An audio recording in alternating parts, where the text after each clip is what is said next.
I'm Viggiano Huntington. Well, Hunter, how are you? I'm straight up back condo. Dan, how are you? Good. So you're a counselor at the middle school? Yes, I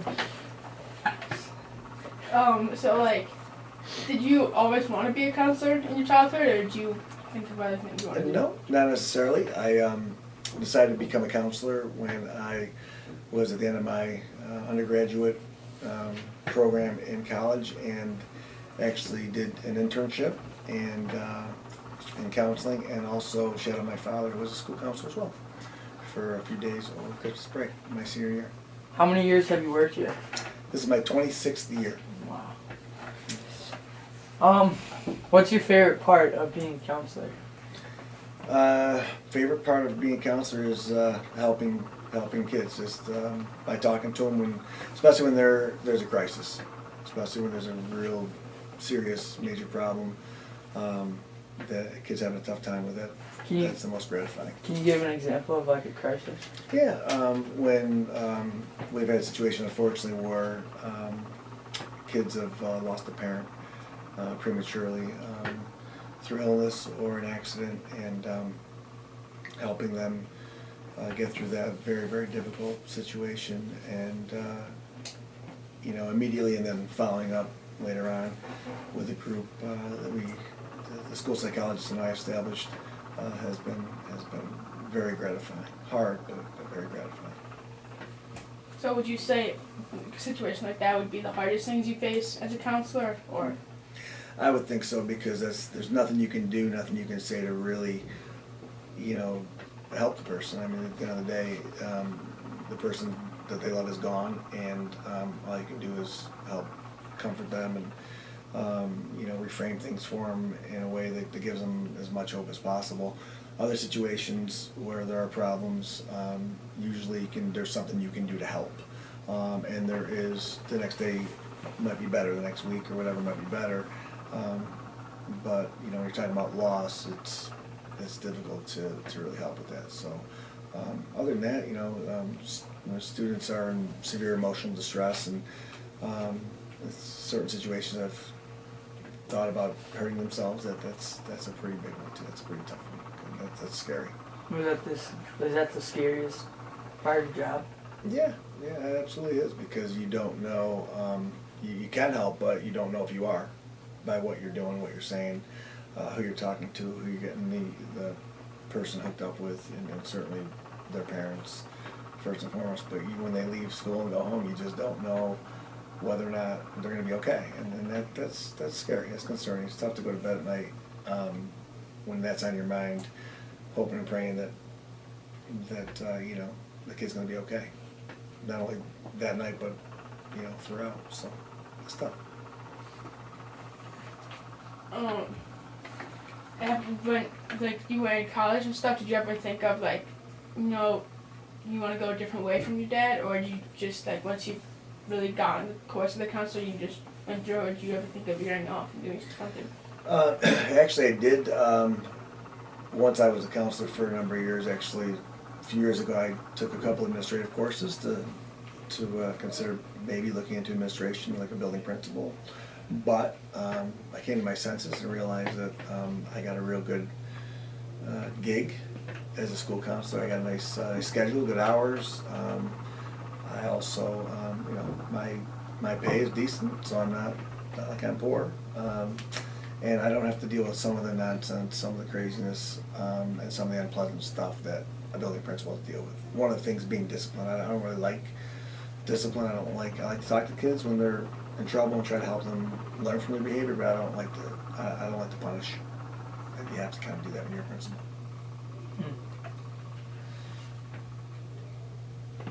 Do you not like to punish because you had a bad experience as a kid, or do you just just don't feel you feel bad for the kid? I just feel bad. I just feel badly that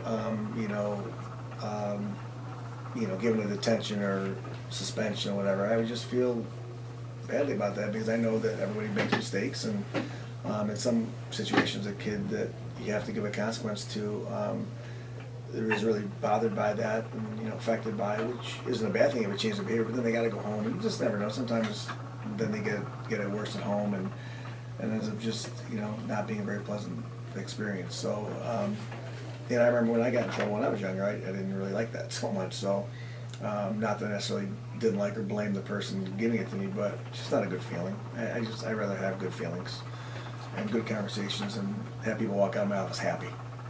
What would be the best day for you, like in school? The best day? A day where I feel like I've accomplished things. I had good meetings with my colleagues, good interaction with kids in my office, whether it be an individual or group. I feel like it really helped somebody. That's just typical, but that's all. When I feel like what I'm doing is making a difference, that's a good day. What are the meetings? Like, what do you do? We have lots of meetings. Well, we have, I meet with teachers to talk about students that we have concerns about, academically, socially, or emotionally, behaviorally as well. Have parent conferences with parents as well. Have meetings with the administrators sometimes, talk about our program. Like for example, next year we're talking about how we're going to make some changes for that will affect possibly 6th grade and even 7th and 8th. Kind of the courses we're going to be doing, who's going to be teaching what, stuff like that. I like that kind of puzzle. That kind of like a puzzle. Put things together from one year to the next, and I like the challenges of that stuff. So. What's your view on cyberbullying? My view is things were a lot easier before social media. When I don't know how many years, 10, 15, whatever years ago, before people had, Instagram, access to, iPhones and the internet and Instagram, and even before that, Facebook and all this stuff, Snapchat and stuff, life was a lot easier because even though there was still bullying, there was still kids being unkind and whatnot, it was more isolated to the school, the hallway, the cafeteria, classrooms, the ball field. You had to be with somebody basically to do that. Now you can just post something and and everybody can can see it, and you can email people directly, text people. There's a whole bunch of different ways in which you can hurt people. So my view on it is it's made life a lot more challenging for kids, and socially it's more difficult. I think it's hard. It's hard being a kid these days. I wouldn't want to go back. Did you ever play like sports and like that would influence anything, or did you just play sports and like just play them for fun, just playing for something? Well, I played sports. Growing up, baseball and basketball in particular. Football, I didn't play for school, but I played that quite a bit as well. But so, what's your question about sports? Like, did sports influence anything in your life as you went up, or you just? Yeah. I mean, I think it helped me learn how to work with others and cooperate and and be a good team player and work hard and try to support one another and work to accomplish a goal. It's and having had success as a baseball player in high school, we were state champions, 1985, Auburn. Very proud of that. It's very gratifying when you reach the pinnacle of your goals and realize that all the playing and practicing and hard work and working together as a team paid off. So yeah, sports is awesome. I love it to this day. Still love it, and I coach it, and I watch it. And, yeah. What would be your best advice for a kid in school dealing with bullying? Report it. Report it to a trusted adult. You don't try to handle it by yourself. I would say that if you, you can always try to handle it by yourself in the sense, basically telling the person stop, very, directly, nicely, tell them please don't do that, I don't like it. Chances are it might continue. If it does, then report it. So yeah, that's a good first step. So I guess I'm assuming that you've tried that and it's not worked and it's been going on for a long time. If that's the case, then yeah, you gotta report it. You can't deal with that. It's not healthy. It's not fair, and it also doesn't help the other person. The person who's doing the bullying needs to be held accountable, or else they'll never change their behavior. And also, not only help yourself, you're probably gonna help other people, because chances are the bully's not only bullying you, he or she is probably bullying someone else too. So you can be helping that person as well as yourself. Is there a piece of wisdom that has helped you through life? I think it's really simple. I think you try to do, you know, I know it's cliche, but you try to do unto others as you would have them do unto you. And that's, and if you do that, you're gonna make the right decision all the time. It's hard to live by, because emotions get involved in, you know, your experiences and your feelings about things and people, and it does make it hard sometimes to do that. And I also think listening too. I think I've become a better listener. I still got work to do, but listening is very important. Listen to people. Don't judge. Listen. You can express your opinion. You may disagree, but you know, I think it's important to listen to others. Did you ever have anyone like when you grew up that you really looked up to, that you wish you could be like them? Yeah, my dad, I think, is probably the most obvious choice. Other than that, not really. How long was he a counselor? Well, he was a counselor about 18 years, and he was a special education teacher prior to that. So he was in education for about 35 years. Where do you He worked at Port Byron, and he worked at BOCES, and yeah, long retired, 74 years old now. Lives in Florida. I don't know what to ask next. Did you like have a quote you followed when you were a kid? That, like, No, not really. Nick, would you like to ask any questions? What do you want to ask, Mr. Ridge?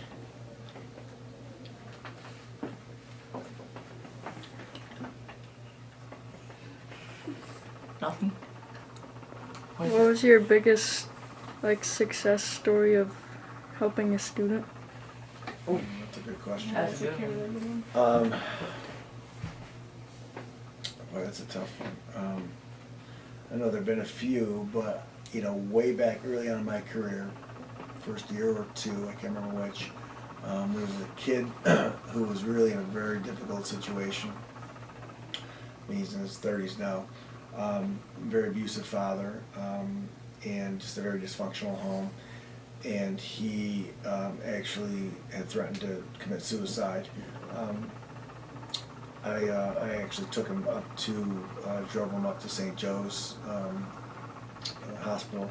It's a program called CPAP, which is basically an emergency room situation for people with psychiatric issues, people that are in emotional distress, like suicide.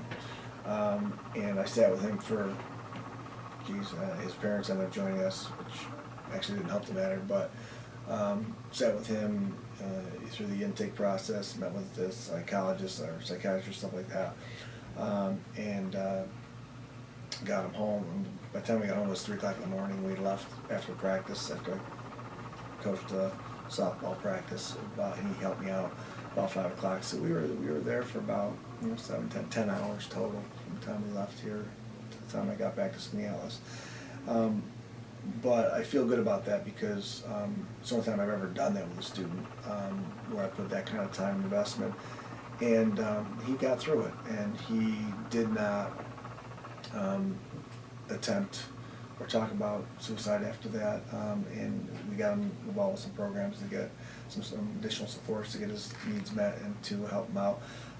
He had since graduated and invited me to his graduation and stuff, and basically told me that I saved his life. And then he moved to Colorado to work. Didn't go to college, but it's okay. Went out, got a job, and we did lose touch a long time ago. We're talking about 20 years ago. But when he left here, he was in pretty good shape. He was about 19 years old. So that's probably my biggest success story, and in part because of what he said to me at his graduation. I never had anybody say that to me before. So that was like, wow. Yeah. Any more questions, Nick? We're recording, right? It's a good one. Yeah. Okay. That would stink if it didn't. Yeah. Yeah. Anything else you guys want to know? Well, we have some questions here Okay. that he said to ask in your extra time. Okay. What was the most adventurous thing you've done? Adventurous? Really? It was just a question. Yeah. That's interesting. Creative. Jeez, I don't even know. Adventurous? I'm not a very adventuresome person. I mean, I don't know. I had nothing. I don't do anything. All right. I go on vacation to Myrtle Beach or Florida and went to Mexico on my honeymoon. It's about as adventuresome as it got. That's it. Pretty boring. What changes in the world have you observed, and what changes do you expect in the future? Technology has been dramatic. The changes in technology over the last 2 decades has been just unbelievably dramatic, as opposed to the 20 years prior to that, I would say. That's been the biggest thing I've noticed. Just computers and then all this stuff that just keeps coming year after year after year. I think before you know it, we're going to have the chips planted in our skin. And by the way, that's not a real tattoo, just in case anyone's wondering. It's a fake tattoo. Not a real tattoo, guys. From Myrtle Beach, just trying to keep my little babies happy. So they were doing tattoos. They wanted me to do tattoos. So in case you're wondering. You think that would help you on the job, technology, or? Yeah, I think it's important to. I think the kids that are going through graduate school right now, and I say kids, I'm talking about young adults, have an advantage of getting into counseling or education over someone like me who's 48 years old, because they know technology. They've been working with it since they were little kids, and so they have a knowledge, intimate knowledge of it that I someone like me doesn't have. I've learned some things along the way, but I don't know how everything works like you guys do, and I think that's a disadvantage for me. Did when you were a kid, all the Cold War drills and stuff like that, did that cause any mistrust in anyone in the world with you? Well, I'm actually not old enough to remember that. You don't remember it? No. That was a long time. It was. Yeah, because I was born in '68, but by the time I got in school and was old enough to know what was going on, the Cold War was pretty much wasn't over, because it was still going on with Reagan and stuff. We didn't do drills like that. You didn't do drills. Not when I was in school. Has there So, been yeah, any there's- major changes in your job since you started? Yeah, that's a great question. Cyberbullying? That's been changed. Just the technology. How that's impacted students around me. But no, other than that, I mean, counseling's still counseling. You still talk to kids individually. I still do group stuff. The issues are still the issues. People have trouble academically. People have trouble with their peers. People, bully people. Their grandparents die. Their dogs die. Unfortunately, in some situations, parent dies. People deal with divorce situations. People deal with dysfunctional homes. People have health issues. I mean, that stuff has been around forever and unfortunately won't go away. So I'm still doing a lot of the same things that I used to do before.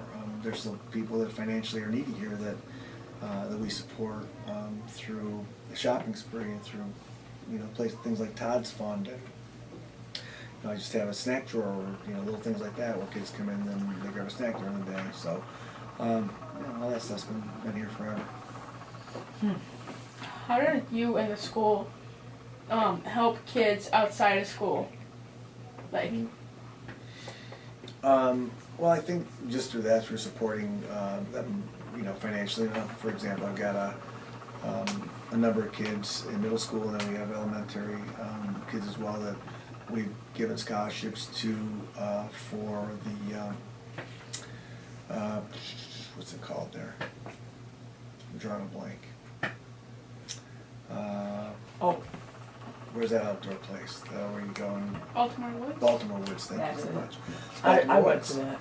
Yeah, so we do that. Again, that's pretty good. Those are $65 or something like that for a week long scholar. I mean, so I think it's great that if there's a crisis, we've had years ago, I had kids, our house burned down.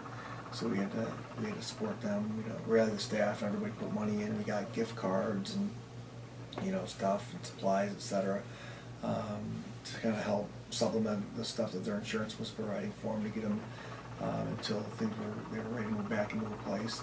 And I was in a situation where family was in crisis because the dad just basically took took all their stuff and left them basically like clean out their bank accounts, etc. So left his children. There's three kids, and his wife with basically nothing. So again, same thing. We kind of rallied and got some money together, some gift cards to get him some food and clothing and stuff like that too. So when stuff comes up, we do what we can as a staff and as a school to try to really help people that are in need, especially if it's a crisis. It's short-term stuff. Thank you, Mr. Ridge. That's it. Okay, Appreciate great. it. Thanks, buddy. Got a strong grip there, kid. We appreciate it, guys. Thank you very much. Sure. All right, well, Thank you. Thank you, Mr. okay, Ridge. works out well.